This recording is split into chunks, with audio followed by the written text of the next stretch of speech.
Здравейте, приятели! Сега ще ви покажа как да си свалите клип от YouTube, тъй като в старото ми клипче от преди 100 години съм ви показала как да свалите една програма, обаче тази програма вече има нов дизайн, всичко е по-различно и най-вероятно за повечето от вас нещо не става, проблем е, не може да се сваля.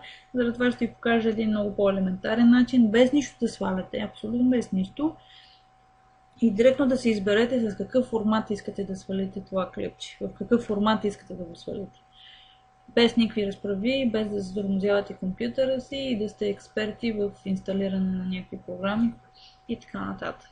Харесвате си няколко клипче в YouTube, каквото и да е. Отивате надолу под самото клипче и на бутона сподели или share, взимате този линк, десен клик на мишката, копи, и отиваме в следния линк, който е много елементарен. keepvid.com. Този линк ще ви бъде сложен отдолу под видеото. Взехме този линк от тук, копирахме го. Отиваме в сайта keepvid.com и го пействаме. Десен клик, paste. Download. Изчакваме да зареди. Най-вероятно на повечето от вас няма да има инсталирана Java. Така че сега и в момента мисля, че и на мене би трябвало да излезне. Не ми излезна, но може да ви изпише, вие нямате Java. Така че може би тук някъде отгоре трябва да й позволите да се инсталира преди това тази Java.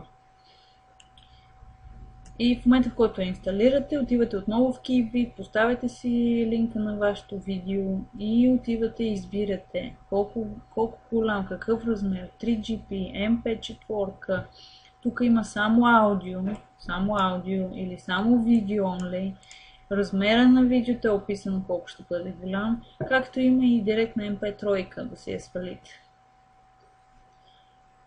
Ето, избирам примерно най-малкият възможен вариант, аз винаги ги свалям в най-малкият възможен вариант. Изчаквам, ето в Google Chrome, аз работя с Google Chrome и след малко ще бъде свалено след 30-40 секунди и готово, и след това се наслаждавам и гледам.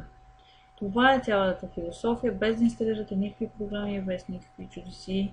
Просто уверете се, че все още сме 2014-2015, за да може и това видео да наистина работи за вас.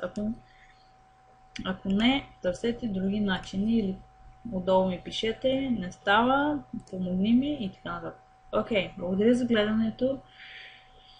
Надявам се отново да съм ви била полезна. Ако имате някакви въпроси и коментари, не забравяйте да се сабскрайбнете, да се абонирате, за да може да сте в крак с ключетата, които качвам и с нещата, които възможно е да бъдат полезни и за вас. Довиждане! Чао!